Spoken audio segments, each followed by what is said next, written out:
प्रीतम मेरी बहन के रिश्तेदार हैं, मेरी बहन की पोती उनके लड़के को ब्याही है, तो मेरी कोई रिश्तेदारी नहीं है। प्रीतम मेरा सहयोगी है, अनन्य ताकतवर सहयोगी।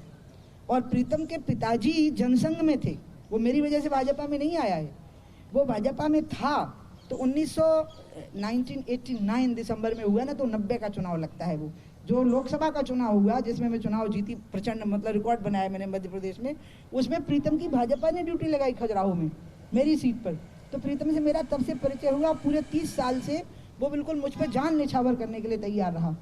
और जब मैं भाजपा से अलग हुई तो वो अलग हो गया, जनशक्ति में आ गया, तब उस पर पूरे केस बने हैं, क्योंकि बहुत ताकतवर व्यक्ति है वो। और उससे उधर के जो सामंती वर्ग हैं ईर्ष्या करते थे, तो जैसे ही वो भाजपा से बाहर हुआ था तो उनकी बनी आई, तो उन्होंने तो उस पर इतने केस बनाए कि बेचारे को माफिया, डकैत, तो पता नहीं क्या क्या बना दिया, जबकि वो बहुत 84 के दंगे में सिखों को, हजारों सिखों को महीनों तक खाना खिलाता रहा था, गरीब आदिवासियों की वो इतनी सेवा करता रहा है। और मेरा बहुत अनन्य ताकतवर सहयोगी रहा है, मेरा बहुत बड़ा सहयोगी रहा और मेरे लिए जान देने को तैयार रहा।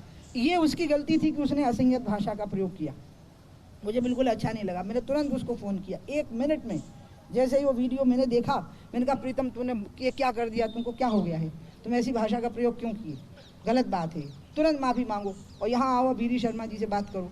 वो आया, बीडी शर्मा जी से बात की, माफ़ी मांगी, फिर पार्टी ने कार्रवाई की। तो मैंने समझाया कि देखो नूपुर शर्मा पर भी पार्टी ने कार्रवाई की है, तो ये मत कहो कि इसमें कोई भेदभाव है, नूपुर शर्मा है जिस पर कार्रवाई हुई है, उसको निकाला है पार्टी ने, तुम पर भी कार्रवाई हुई है, मैंने कहा, लेकिन तुम असंयत भाषा का प्रयोग करके ठीक नहीं किए। एक मुद्दा मुझे इस पर आगे दूसरी बात कहनी है, बहुत ज़रूरी है, क्योंकि I am getting a chance कि मैं अपनी बात कह दूँ।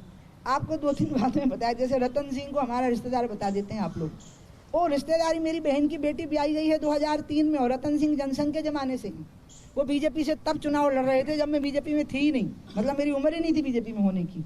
अब तो बहुत दिक्कत आ जाएगी। जैसे बीडी शर्मा को स्तुति ब्याही है, वो कांति रावत मिश्रा की लड़की है।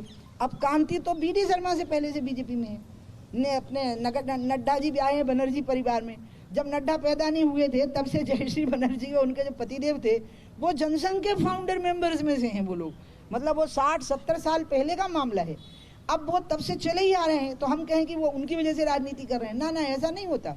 इसी तरह से मेरा मामला है, इसमें ये रिश्तेदारियाँ मेरे परिवार से हैं। जैसे अखबारों में आया मेरी बहू चुनाव लड़ी, मेरा दर्द सुनना पड़ेगा। मेरे कोई बहू नहीं, बेटा ही नहीं है, बहू कहाँ से होगी, मेरे भाई का बेटा है वो, जिसकी वो पत्नी है। मैं रिश्तेदारी नहीं मानती ना, आपको पता नहीं, मैं रिश्तेदारी नहीं मानती हूँ, संन्यास ले लिया है मैंने, अपना पिंडदान, अपना दर्पण खुद किया है। दीदी माँ बोल, इसलिए तो दीदी बोलने के लिए बोलती हूँ कि आप लोग मुझे दीदी बोलो, ये बुआ मौसी ये सब मुझे बिल्कुल नहीं जमता। बल्कि जब मैंने संन्यास नहीं लिया था तब एक आध बार जब मेरी शादी तय होने लगी, जो बाद में मैंने एक बारात लौटा दी थी अंत में, तो वो लड़के जो डॉक्टर साहब थे उनके मित्र एक आध बार मुझे भाभी कहती, मैंने कहा आई एम सॉरी, नहीं कह सकते आप, शादी नहीं हुई है तो भाभी कैसे हो जाऊंगी। तो इसी तरह से ये बहू बेटा रिश्तेदार प्लीज़ इससे मुझे मुक्त रखिए। लेकिन प्रीतम मेरा बहुत बड़ा सहयोगी रहा और प्रीतम ने बहुत बड़ी गलती